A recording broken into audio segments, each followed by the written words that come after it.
HP Infinix harga 12 juta. Yes, lo nggak salah dengar, 12 juta. Dan yang paling absurd, sampai video ini gue upload, HP-nya nggak ada di website resmi Infinix Indonesia. Infinix sendiri kayaknya nggak pengen lo beli HP ini. Gue bikin video ini bukan buat ngajak lo beli, justru kebalikannya. Gue cobain 2 minggu supaya lo, mayoritas viewer K2G, tidak perlu keluar duit segitu. Tapi tetap bisa ngintip experience-nya seperti apa. Yo guys, Infinix Note 60 Ultra. HP termahal yang pernah Infinix rilis di Indonesia.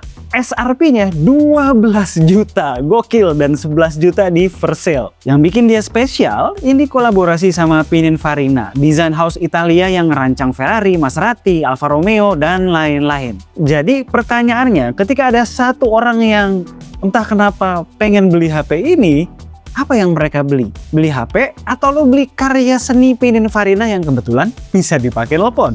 Yuk, kita bedah.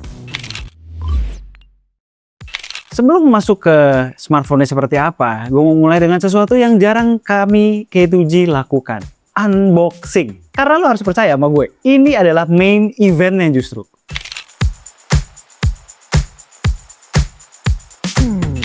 Boxnya tuh kotak kubus gitu, gede. Pas lo lepas pengait sisi kanan kiri, kebuka kayak buku. HP-nya ada di tengah, kanan kirinya 2 kompartemen kayak hadiah gitu. Kompartemen pertama, wireless charger 50 watt bulat tipis, motif Kevlar. Kompartemen kedua, dudukan supercar zinc alloy plus plastik, motif carbon fiber. Jadi cara makainya, wireless chargernya lo pasang di atas dudukan, HP-nya nempel pakai Mac case. Hasilnya tiap malam charging, HP lo kayak miniatur mobil sport di meja. Detail-detail lain yang menarik juga, ada SIM ejector bentuk mobil, tempered glass, charger 100 watt, kabel, MagSafe Kevlar case, semua lengkap. Jujur ya, ini adalah salah satu unboxing terbaik yang pernah gue alamin di K2G. Lo bayar premium buat special edition. Lo bukan cuma beli HP, tapi lo juga beli ritual. Dan di sini Infinix deliver. Satu catatan kecil ya, MagSafe Kevlarnya menurut gue kaku banget dan nggak berasa premium. Pas pasang lepas juga susah banget dan ada bunyi krek yang bikin gue parno setiap kali. Kita masuk soal desain, dan gue harus jujur, ini adalah desain smartphone yang paling kece yang pernah gue pegang di tahun ini. Modul kamera unit chassis hasil tangan Pininfarina bukan cuma tempelan logo doang nih ya, mereka beneran ngerancang ulang seluruh punggung HP. Semua lensa nyatu di balik satu lapisan Gorilla Glass Victus.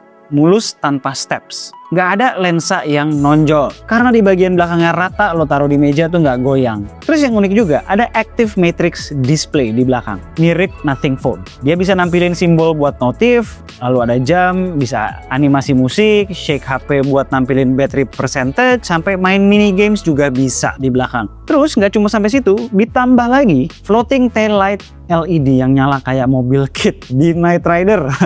Anjir, tua banget gue tahu Knight Rider. Tahu nggak kalian Knight Rider?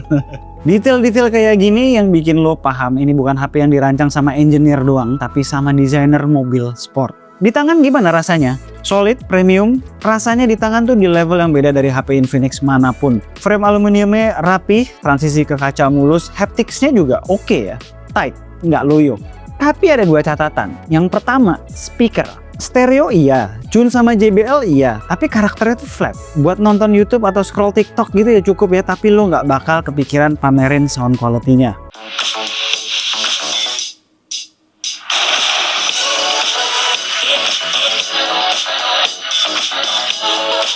Kedua, dan ini juga yang sulit gue maafkan, sertifikasinya cuma IP64. Tahan debu sama percikan air doang, bukan tahan nyemplung. Di harga 12 juta, kita semua udah ekspektasi IP68 nggak sih? Dan karena IP68 itu juga bahkan di mid range 6 jutaan, 7 jutaan udah IP68 sekarang. Kita masuk ke performa dan ini adalah bagian yang gue harus kritik. Note 60 Ultra ini pakai di MediaTek Dimensity 8400 Ultimate. SoC ini kan posisinya sekedar upper mid range ya, bukan flagship. Di harga 12 juta di tahun 2026 dengan branding Ultra harusnya minimal Snapdragon 8 Gen 5 dong, atau Dimensity 9500 atau 9500S. Mereka itu adalah chip level flagship. Itulah yang sepadan sama harga yang lo bayar. Dimensity 8400 Ultimate ini chip kelas 2 tingkat di bawah. Dan ini sulit untuk di-justify. Buat daily use, multitasking, scrolling emang smooth, tapi smoothness segini juga bisa lo dapetin di harga 5 jutaan. Lo bayar premium 12 juta, lo expect raw power yang juga premium dong. Plus, coolingnya menurut gue juga kurang oke ya. Gue sekedar tes Mobile Legends, baru 2 game doang suhu internal udah tembus 44 derajat. FPS-nya stabil sih di 120, tapi 44 derajat setelah 2 game itu cepet banget naiknya. So, buat casual gamer aman, tapi buat hardcore gamer yang suka push rank berjam-jam, skip aja. Kalau di Oppo Reno 15 Pro Max kemarin, ya gue masih paham ya, karena itu kan Oppo ya, selalu mereka harganya ya gila-gilaan. Cuma ini gue nggak nyangka terjadi di Infinix sebenarnya.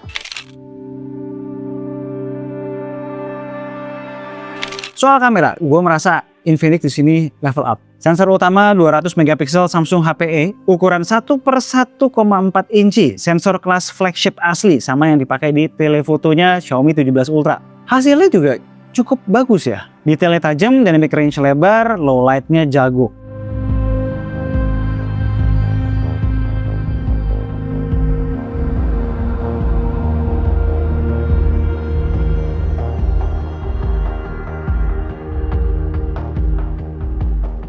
Periskop telefotonya solid, di push sampai 10 kali pun masih lumayan.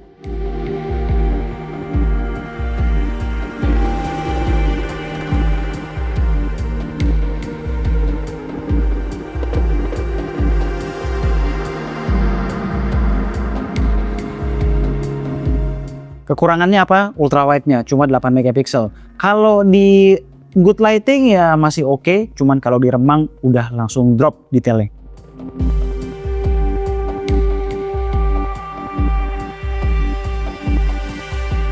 By default di 4K 60 fps tuh nggak stabil ya, goyang-goyang gitu, bisa kelihatan kiri kanan. Dan ini gue nyalain AI steady mode, lebih nge-crop, cuman lebih stabil.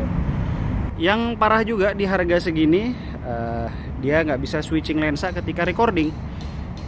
Kan telenya sebenarnya bisa 4K 60 ya. Gue lagi rekam di 4K 60 main camera. Jadi tapi kalau misalnya sambil nge-record kita pencet 3,5 kali, dia pakai croppingan lensa utama, bukan ke telenya. Jadi harus di stop dulu baru ke telenya. Dan nggak bisa ke ultra wide karena ultra wide-nya cuma bisa di Full HD. Ini kalau gue stop dulu baru gue pindah ke tele, baru bisa 4K 60 tele. Tadi gue salah ya, gue bilang ultra wide-nya di 1080, tapi sebenarnya bisa di 2K nih. Mentoknya di 2K resolusinya dan 30 fps. Dan ini untuk kamera depannya ya, stabilisasi juga gue langsung nyalain aja. Dia mentok di 4K 30 doang. Kalau mau 60 fps harus 1080 resolusinya. Soal baterai 7000 mAh silicon carbon di body 7,9 mm. Tes gue screen on time tembus 8,5 jam. Mantap, sesuai ekspektasi. Yang lebih menarik justru charging speednya. Wire chargingnya 100 watt, 0-100 dalam kurang lebih 50 menit. Plus wireless 50 watt kalau lo pakai dudukan supercar tadi.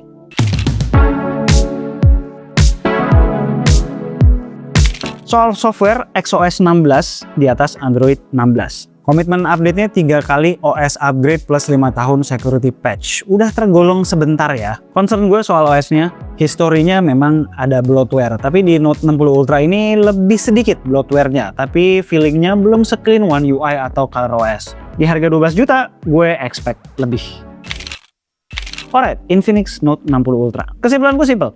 HP ini buat orang yang kelebihan duit dan pengen punya HP super unik yang mungkin se-Indonesia cuma ada 20 orang yang beli. Atau bisa jadi memang lo kolektor yang ngejar kolektor item yang beneran beda dari yang lain. Buat case-case itu ini make sense. Desainnya itu juara, unboxingnya ngasih pengalaman beda, dan eksklusivitasnya beneran ada. Di luar itu, ya mending beli yang lain. Buat 12 juta, lo bisa dapat HP dengan chipset flagship bener, IP68.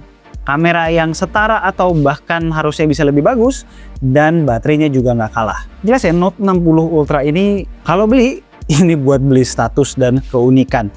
Guys, kalau kalian suka dengan video barusan, jangan lupa di like, terus share ke temen yang memang lagi nyari smartphone baru atau gadget-gadget terkini. Dan jangan lupa pastinya subscribe. Terus buat kalian yang udah subscribe, jangan lupa juga nyalain tuh loncengnya, dibikin all. Supaya kalau kita ngeluarin video baru, kalian langsung kena notifnya. Jangan lupa abis kalian like, klik hype up juga biar video kami bisa ditonton orang yang lebih banyak. Itu akan sangat-sangat membantu K2G. Thanks guys. Gitu aja video dari gue, pendek aja kali ini. Gue Alessa, this is K2G. Tunggu racun-racun kami berikutnya.